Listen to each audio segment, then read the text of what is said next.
BBC दुनिया में आज देखिए रूस और यूक्रेन जंग के 1000 दिन पूरे। Putin is focused on winning this war. रुकने रही 2.5 साल से ज्यादा वक्त से चल रही जंग। यूक्रेन के राष्ट्रपति वोलोदिमीर ज़ेलेंस्की ने कहा, नहीं झुकेंगे रूस के आगे। नहीं दिख रहे हैं रूस और यूक्रेन में संघर्ष रुकने के संकेत। रूस का दावा, यूक्रेन ने अमेरिका से मिली लॉन्ग रेंज मिसाइल से किया रूसी इलाके में हमला।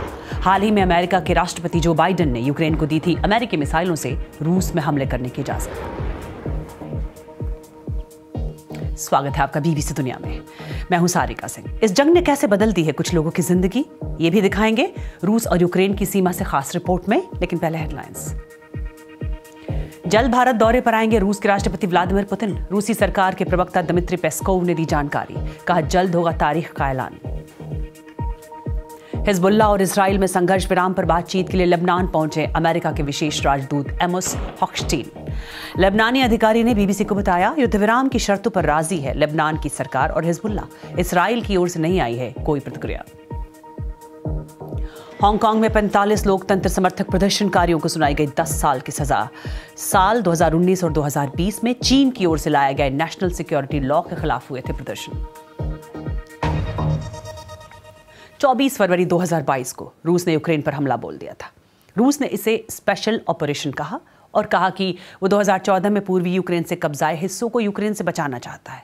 वो यूक्रेन के नेटो में शामिल होने की योजना का भी विरोध करता है। लेकिन यूक्रेन को अमेरिका समेत कई पश्चिमी देशों का साथ मिला।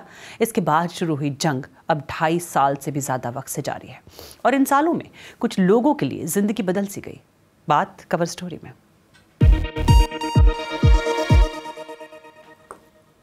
यूक्रेन में राष्ट्रपति वोलोदिमीर ज़ेलेंस्की ने कहा है कि उनका देश रूस के आगे घुटने नहीं टेकेगा। उन्होंने कहा कि रूस को शांति के लिए मजबूर करना ही होगा। सुनिए उन्होंने कीव से यूरोपीय संसद के एक स्पेशल सेशन को संबोधित करते हुए क्या कहा। Putin is focused on winning this war.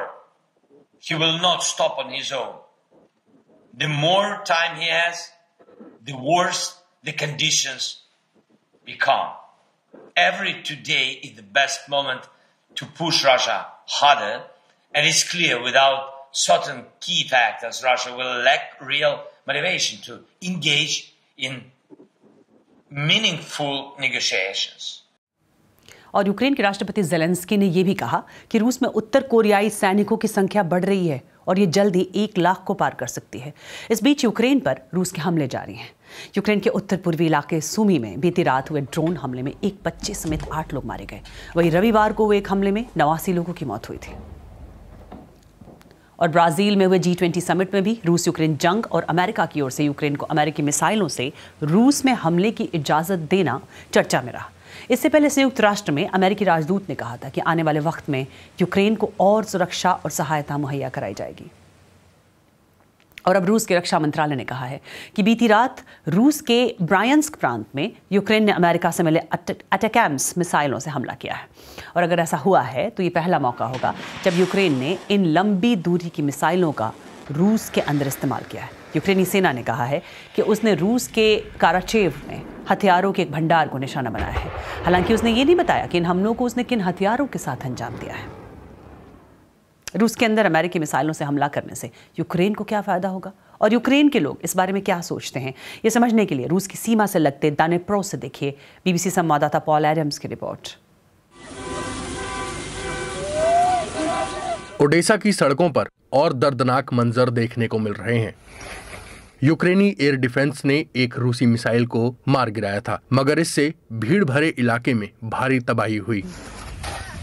अगर यूक्रेन पोलैंड में हुए अमेरिकी अभ्यास में दिखे इस तरह के अमेरिकी हथियारों का इस्तेमाल शुरू कर देगा, तब भी नुकसान का ये सिलसिला जारी रहेगा। लेकिन क्या ये हथियार इस युद्ध की दिशा बदल पाएंगे? डिनिप्रो शहर के लोग उम्मीद और उदासी दोनों के साथ जीने की कोशिश कर रहे हैं। मुझे लगता है बड़ा बदलाव होगा। अगर हमें वहां रहने वालों पर हमले का मौका मिलेगा तो उन्हें पता चलेगा कि हमें कैसा लगता है। शायद इससे कुछ बदले। वहीं इलाना कहती है, इससे कुछ मदद नहीं मिलेगी, बस ये इशारा भर है। बदकिस्मती से इस फैसले से युद्ध की तस्वीर पूरी तरह नहीं बदलने वाली। ये बहुत सीमित है। एक तो इन हथियारों को सिर्फ कुर्स्क में इस्तेमाल किया जा सकता है और फिर ये फैसला बहुत देर से लिया गया है। मगर हाँ, इससे यूक्रेन का मनोबल बढ़ेगा और इससे उसे कुछ मजबूती मिलेगी। मजबूती शायद रूस के कुर्स्क में मिलेगी, जहां अब भी यूक्रेनी सेना का कब्जा है। यूक्रेन इसे भविष्य में समझौते के लिए इस्तेमाल करना चाहेगा, मगर खतरा है कि उत्तर कोरियाई सैनिकों की मदद से रूस फिर से इस जमीन को वापस लेने के लिए हमला कर सकता है। बीते रोज यूक्रेनी राष्ट्रपति वोलोदिमीर ज़ेलेंस्की पोक्रोस्क शहर में जंग लड़ रहे सैनिकों से मिले। उनका कहना है कि अमेरिकी मिसाइलें खुद बोलेंगी। वो रूस को रोकने के लिए इन मिसाइलों को बड़े पैमाने पर इस्तेमाल करना चाहते हैं। यहाँ पर कोई भी अमेरिका की नीति में आए बदलाव को गेम चेंजर नहीं मान रहा। हथियारों का एक सिस्टम युद्ध की दिशा को नहीं बदलेगा, लेकिन पूर्वी यूक्रेन में रूसी सेना करीब आती जा रही है और फिर अमेरिका के अगले राष्ट्रपति के इरादों पर अब भी शक है। ऐसे में बाइडन बस इतना ही कर सकते हैं कि यूक्रेन को मुकाबले में बनाए रखें और इसका यहाँ हमेशा स्वागत होगा। और जंग की सबसे ज्यादा मार पड़ी है बच्चों पर, खासकर उन बच्चों पर जिनकी पढ़ाई लिखाई पर भी असर पड़ा है। रूस के हमले के शुरुआती दिनों में यूक्रेन से आए करीब 10 लाख शरणार्थियों के बच्चों के लिए पोलैंड के वॉर्सॉ में एक स्कूल खोला गया। इस स्कूल का स्टाफ और यहाँ पढ़ने वाले बच्चों में ज्यादातर यूक्रेनी शरणार्थी ही हैं, मगर अब इस स्कूल के बंद होने का खतरा मंडरा रहा है। बीबीसी संवाददाता डायना कुरिश्को की ये रिपोर्ट देखिए, जिसके कुछ नामों को सुरक्षा के लिहाज से बदल दिया गया है। सुबह सुबह 16 साल की विक्टोरिया स्कूल जाने के लिए तैयार हो रही हैं। करीब 2.5 साल पहले यूक्रेन में युद्ध छिड़ने के बाद विक्टोरिया अपनी माँ, बहन और पेट्स के साथ पोलैंड आकर बस गई। रूसी हमले के बाद पोलैंड ने लाखों यूक्रेनियों को शरण दी है। सोचा था कि हम 3 दिनों में खार्कियेव में अपने घर लौट जाएंगे, मगर फिर पता चला कि हिंसा और बढ़ गई है। अपना घर छोड़ना एक मुश्किल फैसला था, लेकिन भीषण बमबारी ने इसे जीने और मरने का सवाल बना दिया। एक नए देश में बसने का मतलब था सही स्कूल का चुनाव, और फिर उन्हें एक यूक्रेनी स्कूल मिल गया। शुरुआत में विक्टोरिया नए स्कूल में जाने से घबरा रही थी, लेकिन अब उन्हें अच्छा लगता है। पोलिश और यूक्रेनी सिलेबस के साथ हम 2 स्कूली सिस्टम में पढ़ते हैं, जिसमें फोकस यूक्रेन पर होता है। लगभग सभी विषयों की पढ़ाई 2 भाषाओं में होती है। जब हम स्कूल से निकलेंगे तो हमें पोलिश और यूक्रेनी 2 सर्टिफिकेट मिलेंगे। ये स्कूल यूक्रेनी शरणार्थियों की मदद के लिए पोलैंड के एक एनजीओ ने शुरू किया था। सेव द चिल्ड्रन के एक सर्वे में पता चला है कि हर 10 में से 9 यूक्रेनी बच्चे मानसिक और भावनात्मक दबाव से जूझ रहे हैं और 70% से ज्यादा डर के माहौल में जी रहे हैं। दूसरे विश्व युद्ध के खत्म होने के बाद सबसे ज्यादा रिफ्यूजी अब आए हैं, इसलिए जरूरतें भी बहुत ज्यादा हैं। बदकिस्मती से इस युद्ध इतने ज्यादा पीड़ितों और इतने परिवारों के पलायन के बावजूद यूक्रेन को भुलाया जा रहा है। जैसे जैसे यूक्रेन सुर्खियों से गायब हो रहा है, इस स्कूल का भविष्य भी धुंधला नजर आ रहा है। अगर पैसा नहीं होगा तो ये हमारे लोगों के लिए बहुत बड़ा झटका होगा, क्योंकि आर्थिक मदद के बगैर स्कूल नहीं चल सकते। संयुक्त राष्ट्र का कहना है कि जब से रूस ने बड़े पैमाने पर हमला शुरू किया है, तब से अब तक 1 करोड़ लोग यूक्रेन छोड़ चुके हैं, जिसमें ज्यादातर महिलाएं और बच्चे हैं। फिलहाल ये युद्ध खत्म होता नजर नहीं आ रहा है और इन बच्चों की पढ़ाई लिखाई भी मुश्किल में है। वॉर्सो से बीबीसी संवाददाता डायना कुरिश्को की रिपोर्ट। बात हांगकांग की। आपको याद होगा, वहां पर करीब 4 साल पहले छात्रों के जबरदस्त प्रदर्शन हुए थे। ये प्रदर्शन वहां बनी चीन समर्थक सरकार के खिलाफ हुए थे। इस दौरान कईयों की गिरफ्तारी भी हुई। अब उनमें से 45 लोकतंत्र समर्थकों को राष्ट्रीय सुरक्षा के मुद्दे पर हुए एक विवादित मुकदमे के बाद 10 साल तक की सजा सुनाई गई है। इस फैसले की अंतर्राष्ट्रीय स्तर पर भी आलोचना हो रही है। इस फैसले में बेंताई नाम के वकील को स्थानीय चुनाव में अपने उम्मीदवार चुनने की योजना का मास्टरमाइंड बताया गया। उन्हें सबसे ज्यादा सजा सुनाई गई है। वहीं जोशुआ वांग नाम के एक और एक्टिविस्ट को 4 साल की सजा सुनाई गई है। अमेरिका, ब्रिटेन, ताइवान, ऑस्ट्रेलिया और दुनिया भर के कई मानवाधिकार समूहों ने इस सजा का विरोध किया और कहा है कि ये सबूत है कि हांगकांग में राजनीतिक आज़ादी कम होती जा रही है। खासकर 4 साल पहले विवादित नेशनल सिक्योरिटी लॉ को लागू किए जाने के बाद जिन लोगों को सजा सुनाई गई, उनके रिश्तेदारों ने कोर्ट के बाहर क्या कहा, आइए वो देखते हैं। मैं एक बात पर जोर देना चाहूंगी, ये मुकदमा अन्याय भरा है। ये बेमतलब का मुकदमा है। उन्हें एक दिन के लिए भी जेल की सजा नहीं होनी चाहिए। जाहिर है इससे और भी लोग चुप होंगे, क्योंकि आपने देखा कि शुरुआती चुनाव को अवैध बताया जा सकता है और 10 साल की सजा सुनाई जा सकती है। 10 years of sentencing, so of course it will silence more people.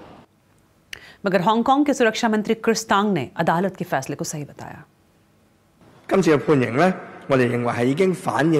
हमें लगता है कि इस फैसले ने अपराध की गंभीरता को दिखाया है और बताया है कि देश की सुरक्षा को खतरे में डालने वाले अपराधों की कड़ी सजा मिलनी चाहिए। इन सजाओं से जनता को साफ संदेश गया है कि राष्ट्रीय सुरक्षा और सरकार की शक्तियों से छेड़छाड़ को हम बिल्कुल भी बर्दाश्त नहीं करते।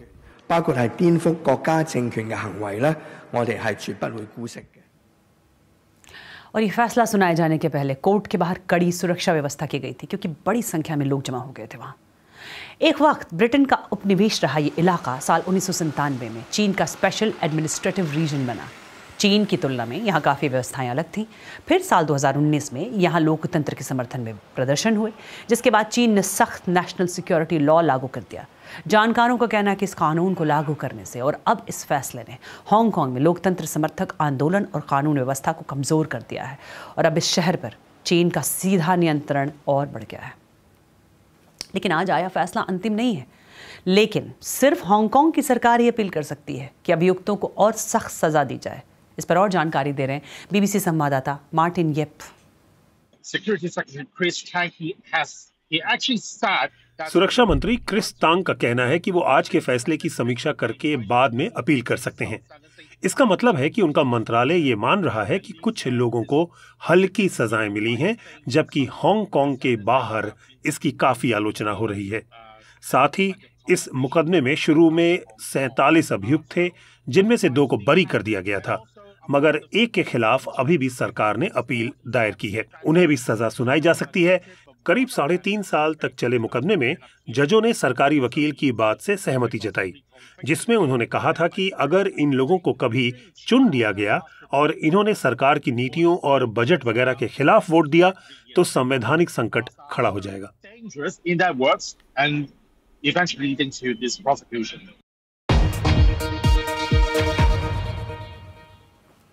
और अब बात एक ऐसी फिक्र की जो हम सबकी जिंदगी से जुड़ी है, और वो है गर्म होती हमारी धरती, जिससे हो रहा है जलवायु परिवर्तन। और इसका हल निकालने की कोशिश के तहत इन दिनों अजरबैजान में चल रहा है संयुक्त राष्ट्र का क्लाइमेट समिट COP29। इस बीच दुनिया के अलग अलग हिस्सों में वैज्ञानिक ऐसे रास्ते तलाशने में लगे हैं जिनसे उस कार्बन की मात्रा को घटाया जा सके जो हमारे ग्रह को गर्म कर रहा है। और इसके लिए एक तकनीक है कार्बन कैप्चर, यानी कार्बन को सोखना। प्राकृतिक तरीकों के अलावा कैसे ये किया जा सकता है, देखिए बीबीसी संवाददाता रिचर्ड बिल्टन की रिपोर्ट। नॉर्थ कैरोलिना में चल रहा एक एक्सपेरिमेंट हम सब की मदद कर सकता है। हम अब बाहर जा रहे हैं। ये गाड़ी पानी में भी चल सकती है, इसलिए वो सीधे लहरों के बीच ड्राइव करने जा रहे हैं। ये गाड़ी काफी मजेदार है, खासकर ऐसी चीजों में तो बहुत काम आती है। ये यहाँ उस एक्सपेरिमेंट को देखने आए हैं जिससे कार्बन को कैप्चर करने का तरीका मिल सकता है। इस साल समंदर में 80,000 टन खास तरह की ऑल्वीन रेत डाली गई। इससे पानी और खारा होता है, जिससे समंदर ज्यादा कार्बन सोख सकते हैं। ऑल्वीन एक प्राकृतिक खनिज है। आपको ये दुनिया के हर हिस्से में मिल जाएगा। इसकी खास बात यह है कि ये बहुत जल्दी घुल जाता है।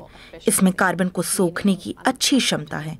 1 टन ऑल्वीन लगभग 1 टन कार्बन कैप्चर कर सकता है। यहाँ आइसलैंड के पहाड़ों में ऐसी कई जगहें हैं जहाँ कार्बन को कैप्चर करने का काम चल रहा है।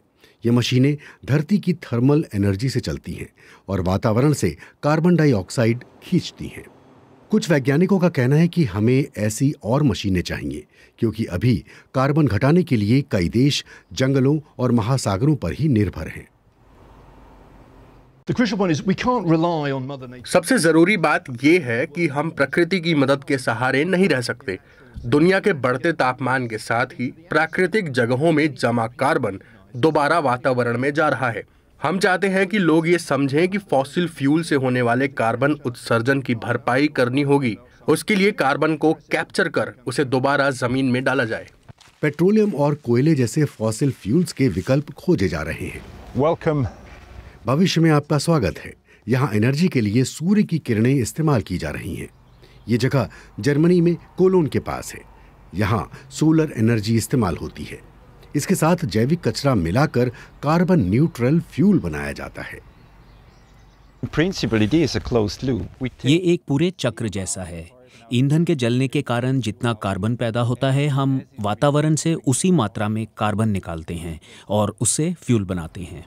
जलवायु परिवर्तन से लड़ने का सबसे अच्छा तरीका अभी भी यही है कि हम फॉसिल फ्यूल्स पर अपनी निर्भरता कम करें, पर विज्ञान को भी और ज्यादा भूमिका निभानी होगी।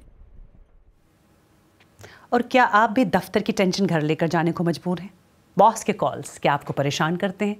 ये सिर्फ आपकी समस्या नहीं है। ऑस्ट्रेलिया में ये इतनी बड़ी समस्या हो गई थी कि इससे निपटने के लिए कानून तक की मदद लेनी पड़ी।